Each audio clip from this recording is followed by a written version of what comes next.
Prime news కి స్వాగతం. రాష్ట్ర వ్యాప్తంగా భారత కమ్యూనిస్టు పార్టీ సిపిఐ ఆధ్వర్యంలో ప్రతి ఒక్కరికి లబ్ధిదారులకు 2 సెంట్ల స్థలము, అదేవిధంగా మండలంలో 3 సెంట్ల స్థలం ఇవ్వాలని భారత కమ్యూనిస్టు పార్టీగా మొట్టమొదటి నుంచి డిమాండ్ చేస్తా ఉంది.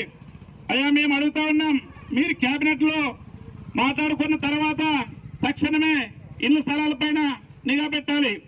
మళ్ళా ఏమంటున్నాడంటే, చంద్రబాబు నాయుడు గారు జగనన్న కాలనీలో ఉన్నటువంటి లబ్ధిదారులకు ఇంటి స్థలం లేదంటున్నాడు. మేము అడుగుతా ఉన్నాం, మీరు ఎన్నికల ముందున ఆ కోత ఊయలేదు. ఎవరైతే 1 సెంటు ఏమాత్రం సరిపోవడం లేదు, 1,80,000 రూపాయలు ఏమాత్రం సరిపోవడం లేదు, వాళ్ళందరూ కూడా పట్టణంలో 2 సెంట్లు, మండలంలో 3 సెంట్ల స్థలం ఇస్తానని మీరు హామీ ఇచ్చారు.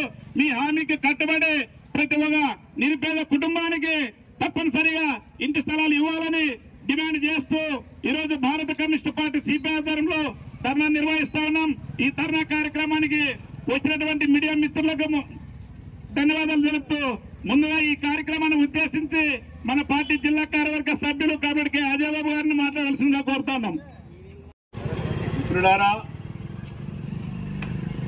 ఈరోజు భారత కమ్యూనిస్టు పార్టీ సిపిఐ ఆధ్వర్యంలో స్థానిక సబ్ కలెక్టర్ గారి కార్యాలయం ఎదుట అర్హులైనటువంటి నిరుపేదలందరూ కూడా ఎటువంటి షరతులు లేకుండా గతంలో ఏదైతే ఎన్నికల ముందు వాగ్దానం చేశారో ఆ వాగ్దానం ప్రకారం వాళ్ళు అధికారంలోకి వచ్చారు.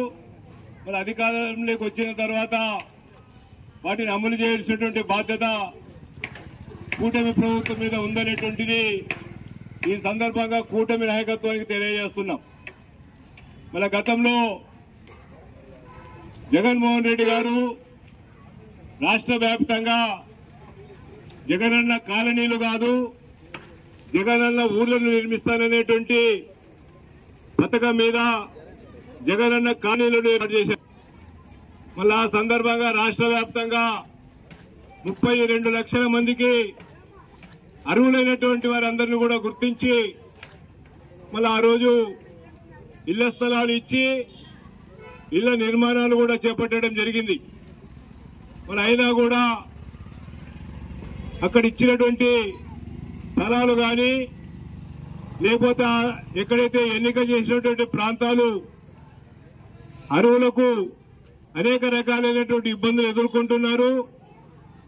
ఏవో కొండ పొరంబోకు స్థలాల్లో, కాలువల్లో, మిగతా నివాస యోగ్యంగా అయినటువంటి చోట్ల మీరు ఇచ్చారనేటువంటి అపవాదనను మీరు మూటను కట్టుకుని మరి జగన్మోహన్ రెడ్డి గారు అధికారంకు దూరమైనారు.